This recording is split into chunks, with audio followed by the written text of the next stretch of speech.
Today we're taking a look at AI Limit, a newly released Souls-like game. Being a Souls-like, yes, it's quite difficult, especially for someone who's barely good enough for Genshin, a mobile gacha game, but it's also rewarding, exciting, and most importantly, fun. I'd like to take you through my experience while explaining some of the key mechanics of the game, as I find them to be very interesting. First, for full transparency, this video is sponsored by AI Limit, but I was given complete creative control over the video. The only request was that I not show some levels and character interactions, as it results in major spoilers, and I think that's not only fair, but something I'd aim to avoid anyway. If the game seems up your alley, I'll of course have a link in the description for you to check out. With that out of the way, let's jump into it. We start off face down in some mud, and we get our first look at the main character, who is later named Arissa. I won't dive into lore too much, as I think you should experience it yourself, but in a nutshell, she is a blader, and her job is to restore the broken branches, which will also help recover her memory. Gameplay-wise, these branches, once fixed, serve as the resting, fast travel, and level up spots in AI Limit. Much like the Sites of Grace in Elden Ring, we progress through the damp sewers until we find a rusty longsword, which is the appropriate time to explain the absolute core mechanic of AI Limit, which is the sync bar. It is incredibly important in pretty much every aspect. The higher it is, the more damage you deal, and reverse. You fill it by hitting enemies, and you lose it by getting hit. The different colored areas represent the buff or nerf to your combat abilities. That's it in a nutshell, but through various things, it can alter how it works. For example, with the Seal of Pilgrim, we get an extra section. Your combat ability here is even more powerful. Also, by raising vitality, it'll increase the rate at which you fill it, while also reducing the amount that gets taken from getting hit. Because the sync bar is also the resource used in casting spells, abilities, and other things, I think it's a super interesting mechanic.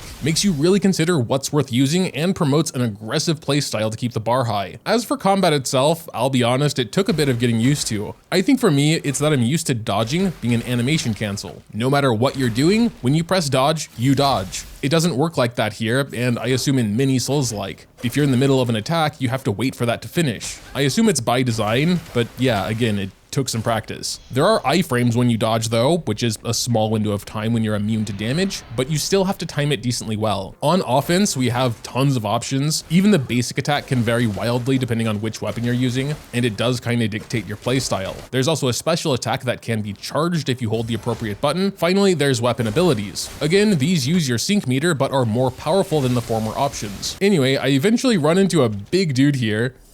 So big, in fact, he couldn't get through the door. Idiot, I thought. It's cheesing time, I thought. Sadly for me, it doesn't care about physics. After giving up on the big guy, I continued through the sewers, disposing of minions, collecting items, and we ran into a rusty double door. Oh, is that a good guy? Nope. Yippee, our first mini-boss, Laserman. This is actually a regular enemy a tiny bit later, but yeah, believe it or not, I also had trouble with him. After a couple more tries though, he goes down with a literal bang. All right, we got him now.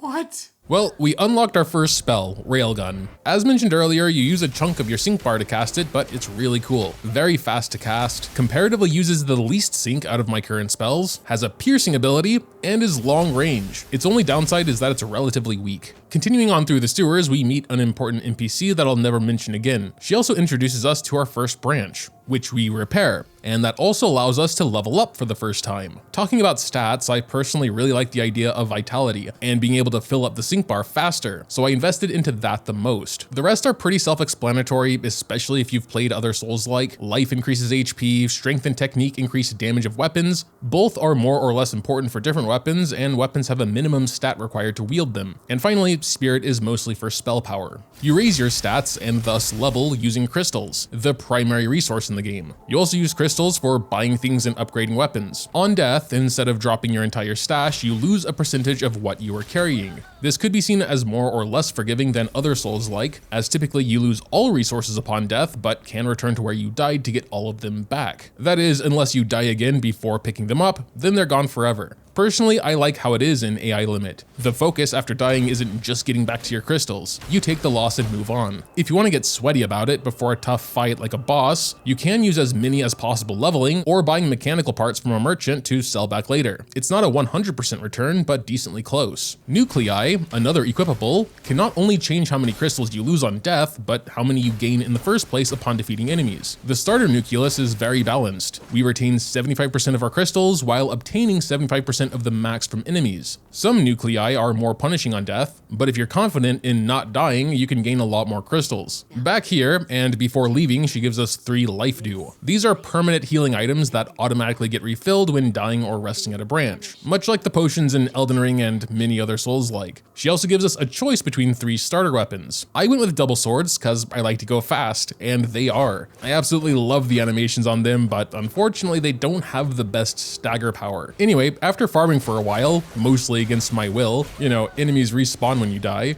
we got to level 8. Armed with the railgun, it was time to get my revenge on Big Guy that was actually just minding his own business. I tried to do a sneak attack, which, yeah, is another mechanic, but he's too aware. No matter, let's just back up a little bit. Railgun, go!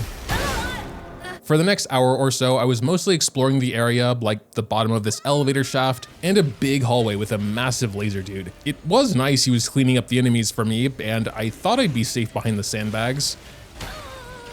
Long story short, the sandbags do protect you, I was just still too exposed. We finally found our second branch, which has been a consistent feeling of relief, because they basically act as checkpoints. Later on, we unlocked Parry, which is an absolutely sick ability, if your timing is better than mine. I was honestly under the assumption that some enemies, like anything bigger than a minion, were just unparryable. Turns out, the timing is just really tight, which is fair. Stopping a massive attack from a boss like this guy, and retaliating with one of your own, should only be rewarded with near perfect timing. Future Moga here to go a bit deeper on Parry, or its actual name, Counterfield, which I thought was just a fancy name for Parry, but boy oh boy, just look at this. It took me a while to realize you can counter projectiles and even lasers damn near everything. I do continue to call it Parry throughout the video, but I'll admit its fancy name is justified. Further along, that railgun mini-boss dude is just chilling here now. I guess equipped with a spear or something. Why can't we be friends though? Like, it seems we pretty much have the same objective, We also got some gear from a chest, which changes the main character's appearance. As far as I know, that's the only way to customize such things. Knowing me, I'd probably just rock whatever has the best stats though. After taking care of the elite and learning nothing from last time, we finally make it to the first boss, Depth Perception. Running past the massive laser man from before, we find another ability, Shield. We'll talk more about that in a second. A little further and we run into a vending machine with a hairstyle in it. One note about these, besides the odd place for hair, is that much like merchants, you can sell to them, but for a slightly smaller amount than to merchants. So keep that in mind if you're selling a lot. Coming up to our third branch and our first actual boss, we used whatever crystals we could to go to level 15, with a pretty even stat spread. So yeah, Lore, the Lost Lancer. Honestly, very easy boss. Most of his attacks are really slow. I barely got hit at all on my first try, just enough times to die. Do I really need to show a montage here of me dying over and over? You get the point, right?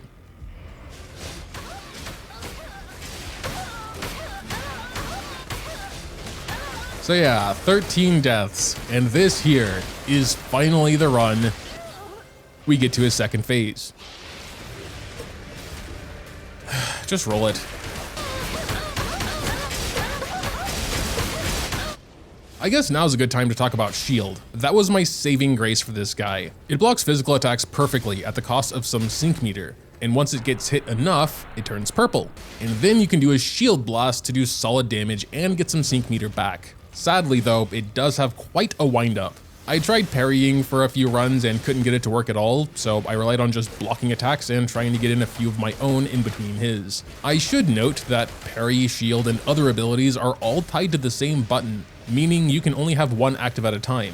You can switch the ability mid-combat, and it is quite quick, but that was a little too advanced for me. Eventually, we were able to defeat the boss and obtain our first Nucleus. You lose some crystals on switching them, and this one didn't seem particularly good, so I just left it alone. Continuing on through the sewers, we stumble upon a big ladder that takes us outside. Finally, some fresh air. Or at least more fresh than a sewer. This area has guys with guns, which surprised me a bit, but eventually we run into a campsite with some very important NPCs. I won't spoil anything about the characters' roles here, but it's where we get our first seal, altering our sync bar and providing some other nice bonuses. It also has 5 spots for additional smaller seals, basically stat increases or small buffs which you'll collect along your journey. We also get some purified soil from this guy, which we can use on a branch to get our 4th life dew, so that was pretty neat. Past the campsite is probably one of the most annoying bastards in the game. Sniper dude.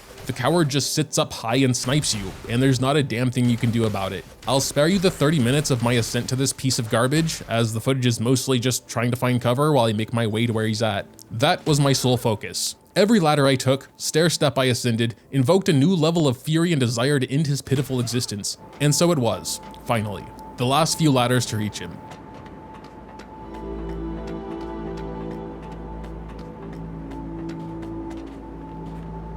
To be honest, I was a little disappointed he didn't even take an appropriate weapon out to fight back, just held his sniper, doing nothing as I murdered him.